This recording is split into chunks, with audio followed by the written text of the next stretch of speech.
Hello, my name is MegaNova, and I'm here once again with Tobias, and we're talking about Shield Hero, and he has I he has have feelings opinions on about this this episode episode. apparently. Or maybe it's just. So, how about we let you come up with the negative, and I will come with the positive. All right. So let's just go through the episode as always. Yes. Yeah, we have them at the party in the beginning. Yes. Well, because actually, they defeated the first wave. Nobody fucking cares. The whole episode is dedicated to that duel. Yes, pretty much. Yeah. That is pretty much the entire episode. I'll say this. So, at least SAO was honest about the power level of its main character. What the fuck? All this. Oh, the shield is the weakest. Oh, the shield hero is useless. At first duel, he basically curb stomps Motoyasu for the entire match until he needs fucking outside interference. He's lying there whining. Oh no! Don't hit me in the face! Don't hit me in the face! And then she needs to fucking blow him away, and then so he can fucking cheap shot his ass and be like, oh, I won now. Like, it was and it was completely unnecessary. The entire setup for the duel was shady as fuck, but apparently the author's fucking fragile baby man ego can't let his main character fucking lose his fucking self-insert. Holy shit, dude. Okay. I'm not done. Fair enough, I guess. I'm not done. Oh dear. Yeah. Okay. And then that whole thing where he starts whining with Raphtalia and is like, "Go away! You betrayed me!" She did fucking nothing, and then she sits there, like, and then she gives that fucking sanctimonious speech about, "Oh, if you were a good person, you would also have free a slave." Oh, Motoyasu is no, his name is Naofumi. Fucking. Is actually the noblest, most greatest person in the world because he freed me and gave me medicine for my illness that only got mentioned once by that fucking slave trader.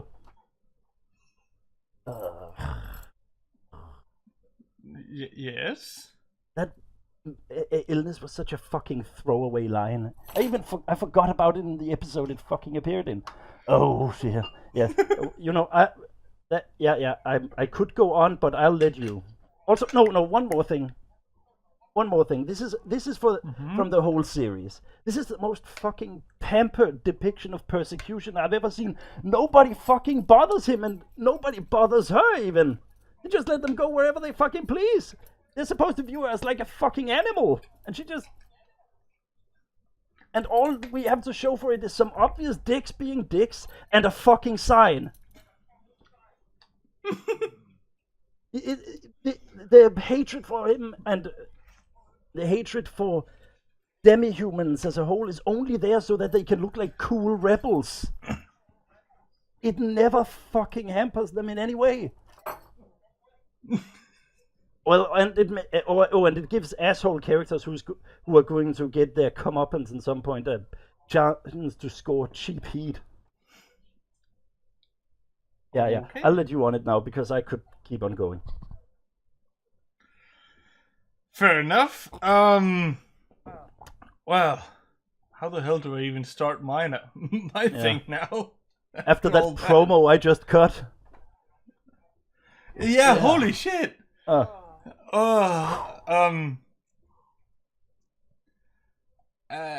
obviously didn't have as much of a problem with this episode as you obviously did. Well, this is from the whole show bubbling over. I've been really nice for the other episodes, I'd say.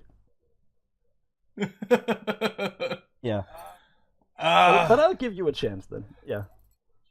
Yes. Okay. Well, I mean, I didn't really think much of like, I didn't even notice that apparently until I read the comments, the spear hero, I didn't notice he's actually like level 40 or something. Oh yeah, I didn't bring that up that they're way higher level than them because the levels in this series don't matter at all. Yeah, well, the way I kind of see it, and the way we kind of talked about it, with some people in the comments on that episode is, I'm still mad. it's basically like the equivalent of somebody who has been playing on easy mode and then goes into PvP where there isn't an easy mode. Why can the level 1 enemies even damage him? He's not used to that yet. How can the level 1 enemies even damage him? It's almost like... never mind. I don't know. Hey, you don't know, maybe he's leveled up those balloons somehow. Can they even level up? I don't know. Then you just get a party of 400 fucking balloons. He shares XP with them anyways. Just have them chew shit to death. Also, he summons those animal heads, so clearly the shield can attack. Yeah, like apparently. Well, I guess he has unlocked a couple of shields. I'm aware that he needed the experience to it, but yeah, but apparently, he can unlock shields that has offensive properties. It would seem, because he got that like dog head thing. Yeah. But well, I'm more of like, surface level kind of guy. Yeah, we're all aware. So I just thought the fight looked flashy cool. colors. That's great. Yes, it was a very flashy fight, and I liked how it kind of further showed the bond between Raftalia and Naofumi. The fact that even after her curse was lifted and all, she still stood up for him and still told them that they could go fuck themselves, basically. Which I gotta admit, I enjoyed quite a bit. Seeing her just be like, yeah, no, go fuck yourself. I'm gonna do what I want because he's actually been pretty nice to me, and you can just fuck off. Yeah, then he had her big cry session telling her that she betrayed him. Ugh. Well, I think it's just that he's... I think because of the whole accusation thing and his current mental state, I think he's somewhat depressed and maybe have some anxiety, and there's still something lingering there. I think that's probably what it's like trying to be. Yeah, that might be it, but I don't care about him.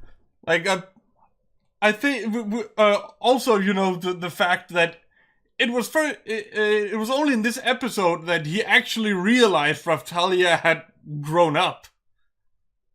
Like, that she had, grown an actual adult body, because he had somehow just kept viewing her as a little girl all the time.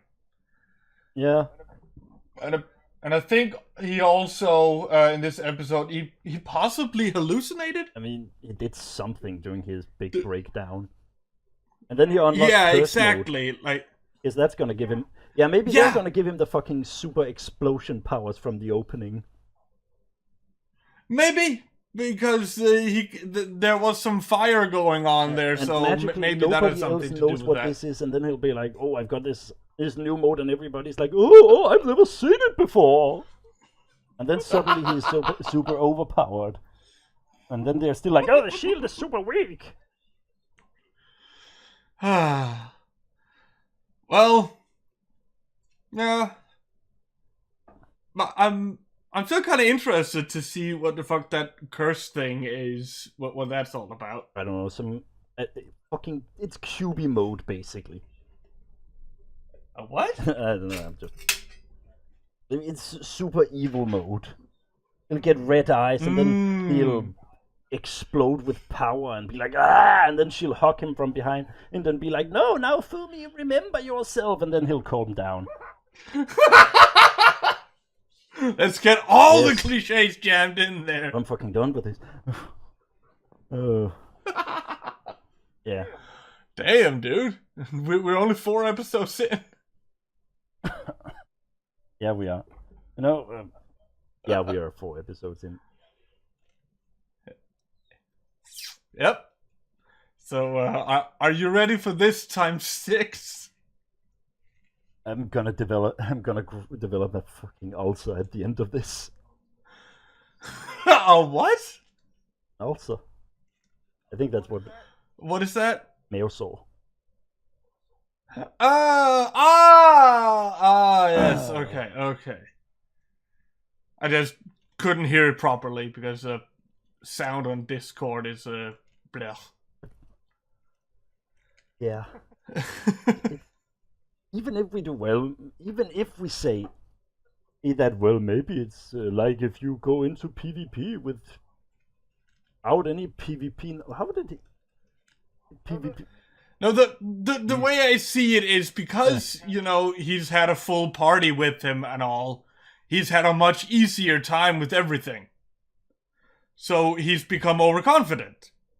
So then he goes into PvP, and I'm assuming maybe he hasn't actually, fought anyone properly on his own level, one-on-one. On his own level. Isn't that the whole thing? It's weak as shit. It can only defend. That's what bothers me. We've been getting this the whole fucking time, that the shield is so weak, oh so weak. It can't do anything. It needs somebody to do everything for it. Yet the first fucking time he fights anyone, any of the other hero, it's a fucking stomp. And it needs outside interference before he can win. before he loses. Yeah. I don't know. Like, he can't let his main character fail even once. He needs to always look like a cool badass who only loses because everybody else is such corrupt, evil people. It's so asinine!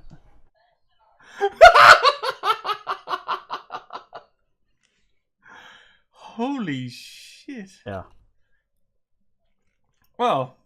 So, yeah, anyways, that's my feelings on Motoyasu's and Naofumi's duel. That's those are quite some feelings. In the beginning, it feels completely unnecessary. It was the way they got them into the duel was shady as fuck to begin with. The king basically ordered it and had someone bind and gag what's her name, Raftalia.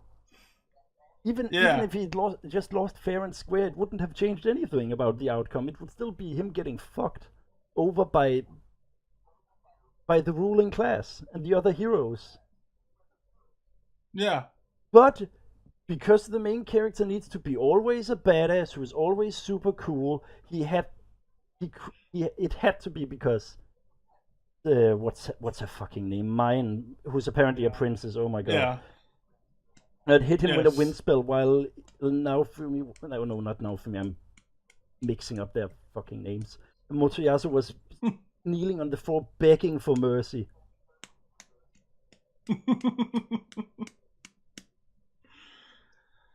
I just enjoyed seeing him getting his ass kicked. Honestly, maybe it's because I don't really like the main character, so I can't even have any Schadenfreude. Oh, but you've kept that to yourself so well. The main character is a fucking nerd.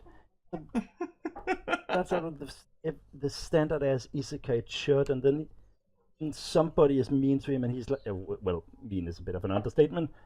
They were quite dicks to him. Yeah. And then he's just like, oh, I can never feel happiness again. Everything tastes like ash in my mouth. Fuck off, dude. And it doesn't even change anything. The blacksmith will still trade with him and is even nice enough towards him. There was one dude who didn't want to trade with him, but that plant dude in the end of the first episode was also completely fine. Oh, these are high rank ink materials. Where'd you get those, son? The tavern was willing to accommodate him, and even Raph, the demi-human that they apparently hate oh so much. And they just had a fucking sign saying no demi-human, but nobody even brought it up. Well, I think the point is that they're afraid to go against him. Guards on him. Be like, we don't want.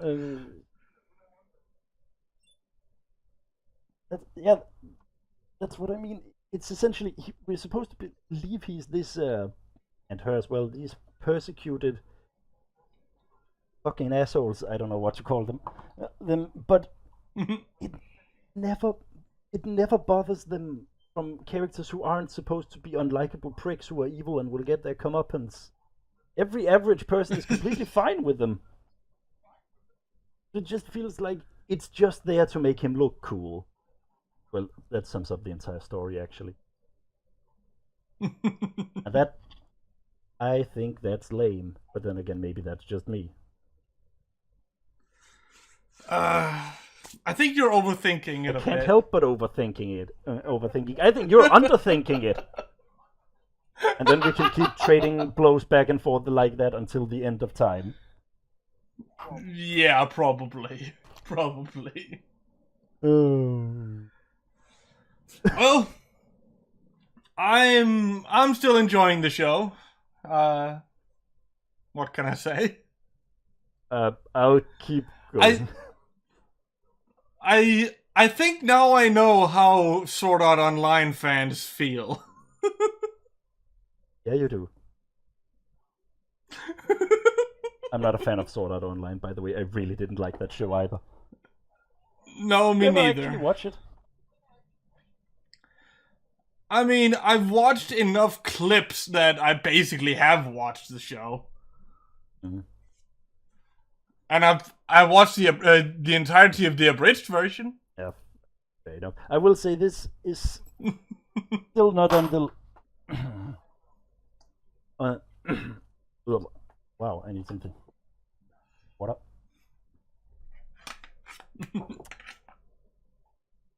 This is still not on the level, or maybe it is actually. I watched that show, so I don't remember how. So I just remember my hilarious meme version of it. When the fey girl, the AI, disappears for the first time, and Asuna goes, "No, without you I can't ever smile again," after having known her for like one day. Oh my Sword Art god. Online had some pretty bad writing. I just need to get that out of the way. No. It's just, I just found out here, Sword Art Online is from 2012. Yeah, it's old as shit now.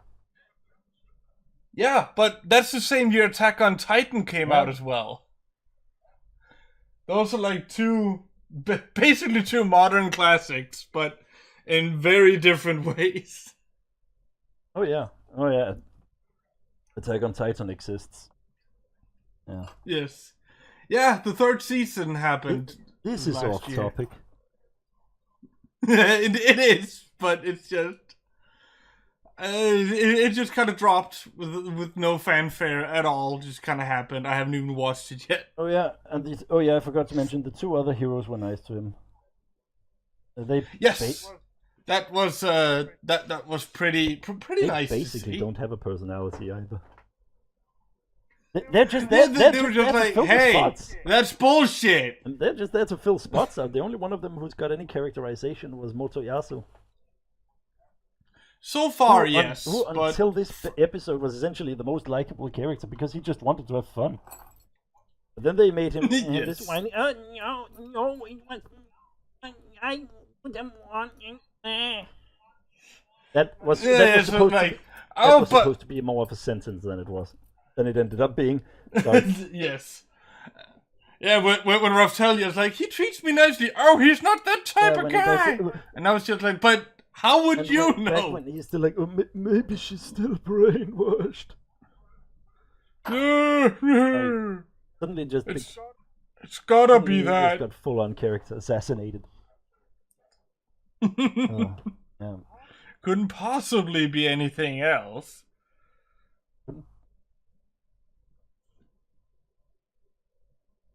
Couldn't possibly be that he might actually deep down be a nice person. He's a terrible person. Don't you remember this? He's this anti-hero, so different from every other isekai protagonist. He's a badass.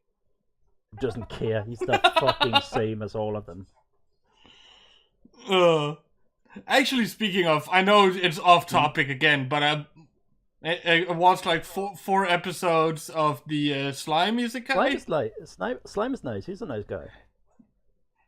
he's actually a different kind of isekai Well, that's because the whole protagonist. isekai aspect is essentially just an excuse to have a fantasy character who doesn't know anything about the setting he's in. He has basically nothing to do with the person he was. If you catch my drift. Yeah, but he's basically also like changed personalities. After he came over. He changed voice. He had no personality to begin with. There was like a hint of a personality, but we didn't really get to see that much since he died 2.5 minutes into the episode. Yeah. So, I mean, like 2.5 minutes isn't really much time for developing character depth. Yeah. The only thing we really find out is that he's a 37-year-old virgin. Yeah, because he's been working all his life. Oh well, that don't matter. This isn't about slime. This is about Shield. Yes. Actually, I kind of want to make an episode where we just talk about slime. I need to actually watch more of the show. I've still only watched 4 episodes. I'm far behind. But one point I want to make about it before we go. In my mind, it's basically the anti-Tanya the Evil. Yeah? Like, there's so many similarities. Both of them are like almost middle-aged salarymen, but, you know, their personalities are significantly different. They both end up getting violently murdered, and they end up, you know, reincarnated in another world. And I know, I guess, sort of spoilers, but the opening spoils this anyways.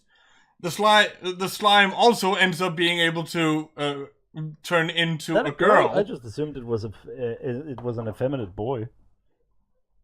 No, he becomes a. Okay, these are some. I don't know if you want spoilers about that too. I don't care. But then now you're just spoiling a spoiler that was on the internet.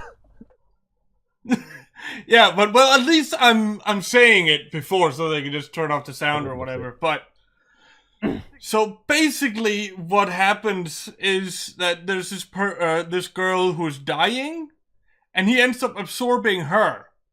Okay. Because she basically like tells him that it's okay.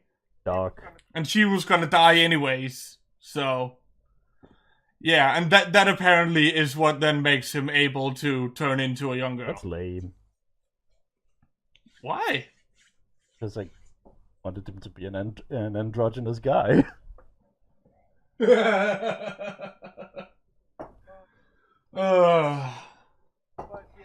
But yeah, so that's apparently how that is. So they both end up essentially also being young girls. They just have complete polar opposite personalities, and the worlds they end up in are also polar opposites, basically. Fair enough. So that was my short little hot take on that. Fair enough, lad. And I think that is it for this episode, where we ended up talking about everything but the actual episode. There wasn't much to talk about. They just fought, and then he whined for a bit. I mean, it's one of those episodes where really not a whole lot happened, at least not like story-wise. Yeah. But I thought that quite a bit happened in terms of like the bond between our two main characters. I did like that bit. That was my favorite part of this episode. I don't have a favorite part of this episode.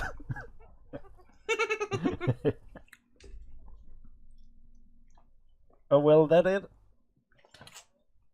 Yeah, that would it would seem so. Also, apparently, the first season of Sword Art Online is popularity ranked number 3 on my anime list still.